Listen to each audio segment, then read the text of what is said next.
con un virólogo argentino, él está en Mónaco, tiene poco tiempo, es Pablo Goldsmith, así que lo vamos a saludar acá desde Mendoza, en la Argentina. Doctor, buen día. Pablo, buen día. No le oigo, disculpe, no oigo nada.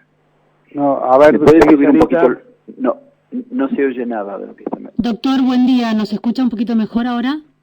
A usted sí, pero no escucho nada. Hay un señor que habla en el fondo y no sé. Sí, es Andrés Gabrieli, nuestro conductor, bueno, que está en su casa, y por ahí, bueno, con este tema de las distancias y las comunicaciones telefónicas un poquito deficientes, se nos complica hacer las notas, pero si me escucha a mí, vamos a poder charlar un ratito.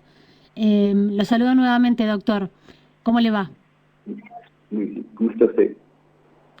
La verdad que es un gusto poder charlar con usted y que nos cuente un poco la apreciación, en primer lugar, de cómo está la situación respecto de la pandemia y del confinamiento donde usted está viviendo, en Mónaco. Mire, en Mónaco en este momento es un lugar que vive, en gran parte, digamos, la gente que trabaja vive del turismo. El país vive de otras cosas, pero los trabajadores viven del turismo, de los hoteles y de todo el sistema que está prácticamente quebrado. Ya el 1 de junio, en un país que tiene 25 cuadras, hacia 2,5 kilómetros por 500 metros de ancho, hubo 25 quiebras de restaurantes. No se dieron cuenta hacia dónde iba el confinamiento y las consecuencias.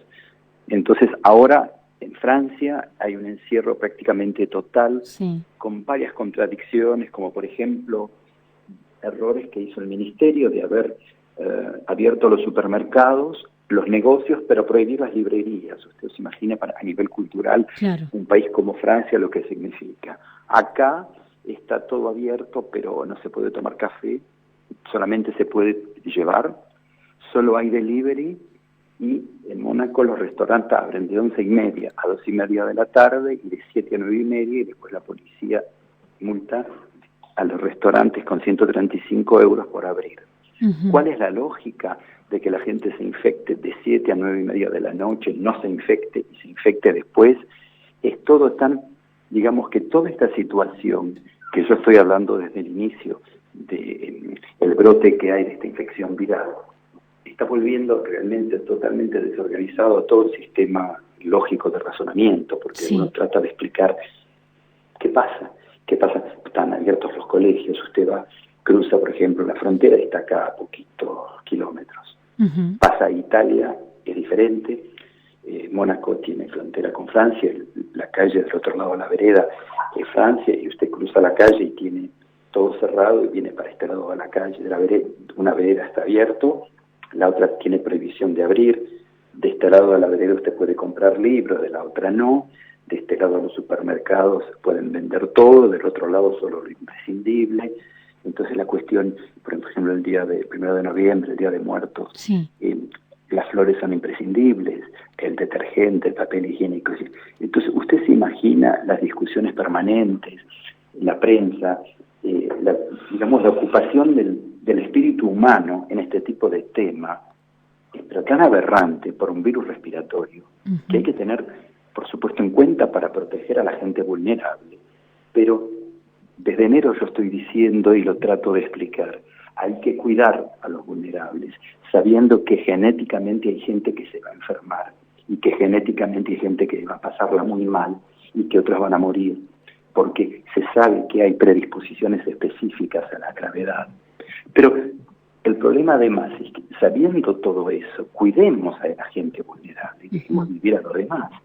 Pero los mensajes son contradictorios, la televisión está invadida por peritos infectólogos, que lo único que dicen es, hablan para decir, bueno, pero al final no se sabe. Y le preguntas, ¿por qué no te quedas en el laboratorio, no te quedas en el hospital trabajando? No sé, esta necesidad de cámara, esta necesidad de prensa es tremenda. A mí me preocupa muchísimo, porque estoy pensando, justamente escribí un libro, yo que se llama, no sé si ustedes lo conocen, está en Argentina, por el cual, lo primero que le quiero decir, no tengo ningún interés económico porque se digo de derecho de autor, se llama La gente y los microbios, donde yo trato de explicar la relación que hay de la sociedad con las infecciones. Y esto es un caso típico, por eso yo digo, es esto hay que hablarlo como microbiología social. ¿Qué le puedo contar? Que ayer, por ejemplo, los debates eran qué libros, si se puede ir a comprar discos, qué parte del supermercado tiene que estar con una especie de cintas así como scotch grandísimas, sí, cerrando ciertos lugares porque no son de primera necesidad. Entonces se hacen las listas que se cambian, está el ministro del Interior que habla, el ministro de Salud que habla, y es un loquero, y los verdaderos temas como que en este momento que hay en Francia, que es la desocupación, o el problema del terrorismo, o el problema que hay sobre la asimilación de culturas, no se habla prácticamente, o solamente lo ocupan los extremistas de derecha, pero no hay debate, no hay Doctor, debate democrático. Sí. Justamente usted diciendo lo que ha significado la pandemia y el confinamiento en el mundo, usted pinta muy bien la situación de lo que sucede entre Mónaco y Francia, pero en términos generales ha pasado en todos los países esto, o en el límite entre las fronteras en todos los países. ¿Usted cree que la Organización Mundial de la Salud o algún otro organismo debería haber tenido un papel más protagónico para dar un poco más de orden a esta situación, o es muy difícil de establecer? No, el problema viene justamente, el desorden viene de ahí. No tienen que dar orden. Eso lo único que hicieron fue desorden. Porque la confusión de términos, mire, yo todo el tiempo explico, no sé si usted escuchó que yo ya lo tengo inclusive dicho varias veces, qué significa la palabra pandemia. Pandemia quiere decir número de países con una enfermedad. Por ejemplo, hay pandemia de obesidad. Si yo tengo 10 países que hay gente que está sobrepeso, y después tengo 11 países, si a partir de 10 estoy en 11, hay pandemia de obesidad.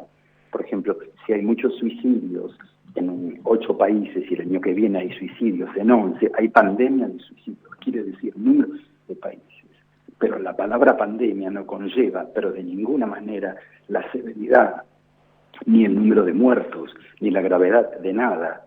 Entonces, hablan de pandemia como que fuera algo gravísimo. Pandemia quiere decir cuántos países tienen un marcador de una enfermedad. Entonces, a partir de ahí ya hay confusión.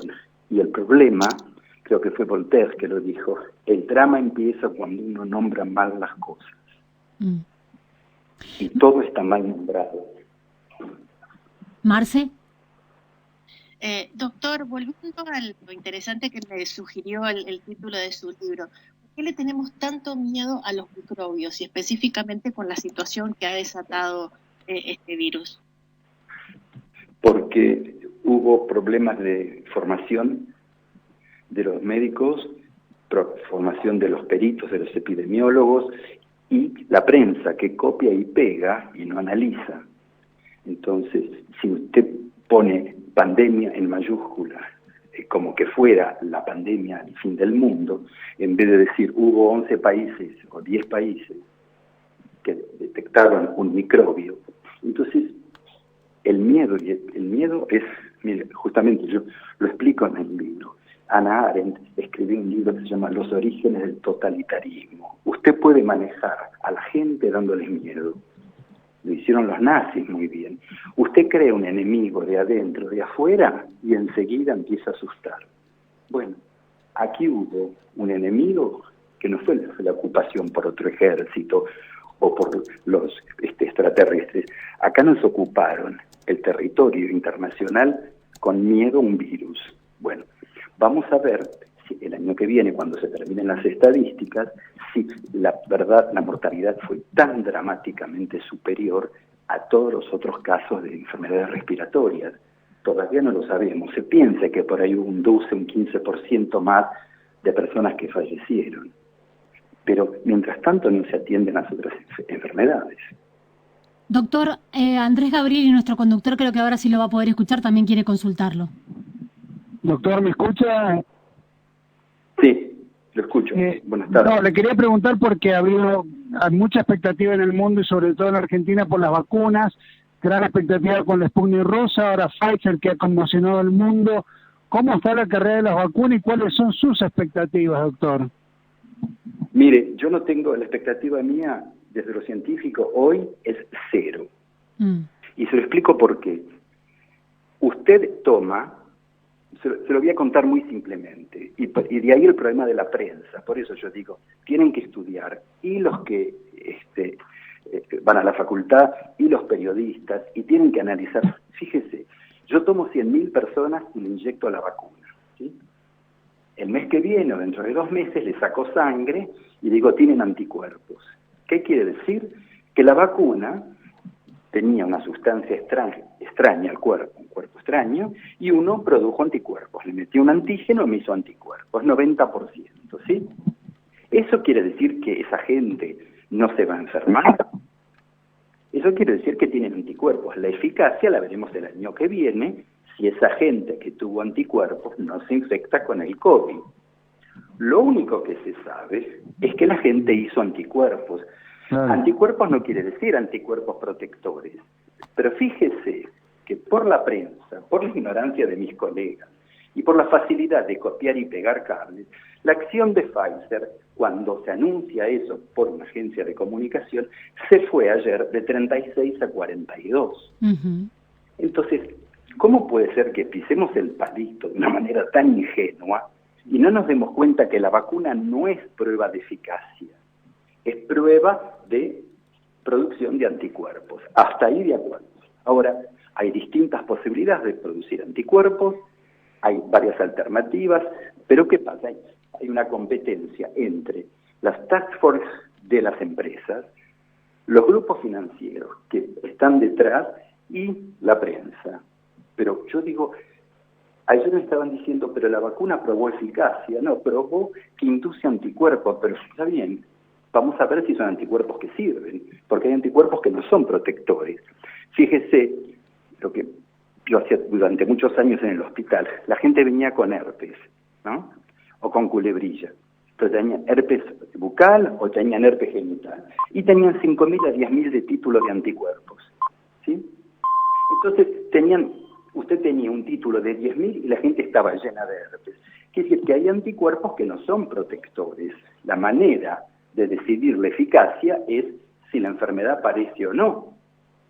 Entonces, ¿cómo puede ser que ahora estén todos enloquecidos porque ayer Pfizer hizo un comunicado de prensa para decir que la vacuna es eficaz? No, la vacuna produce anticuerpos, la eficacia es clínica. No sé si soy claro. Sí, clarísimo. Doctor, estamos muy agradecidos por su contacto, por su claridad. Muchísimas gracias. Le mandamos un gran saludo desde acá, desde Mendoza, desde Argentina. Bueno, ojalá si lo puedan, yo no sé cómo hacer para difundirlo, porque yo les contestaba a ustedes, pero si lo pueden poner a lo mejor en YouTube para pasárselo a los chicos de la Facultad de la UBA, que me están llamando también, porque están llamando con la diferencia de horario. Si lo pueden escuchar, o si usted, no sé cómo se puede hacer para explicarles esto de la vacuna, porque estaban todos con el problema de las vacunas, que digo, por ahora la eficacia esperemos el año que viene, nada más, ¿no? Pero si ustedes de alguna manera lo pueden difundir, sería muy, muy útil para los médicos y los bioquímicos. Sí, excelente, muy claro, doctor, así que lo vamos a difundir, Un abrazo. Muy agradecidos, que tenga buenos días. Que siga muy bien, usted también. Estábamos charlando muy fuerte lo del doctor, Sí. Digamos, le puso un paño frío porque yo coincido en un punto. Todos festejan como si ya estuviera derrotado el coronavirus. Falta mucho camino. Tal cual. ¿Sabes lo que falta? Yo ayer escuché a un especialista que decía, en otras palabras, lo mismo que el doctor. Falta la fase 4. Exacto. ¿Sabes cuál es la fase 4? Cuando se empiecen a aplicar la vacuna, ¿qué efecto tiene la población en general? ¿Cuánto dura? Etcétera. Eso es lo que te está diciendo el doctor en otras palabras. La fase 4 no sabemos cuánta efectividad va a tener. Exactamente. Fue muy claro cuando dijo 0 expectativa. Estábamos hablando con el doctor Pablo Goldsmith, virólogo argentino que vive en Mónaco.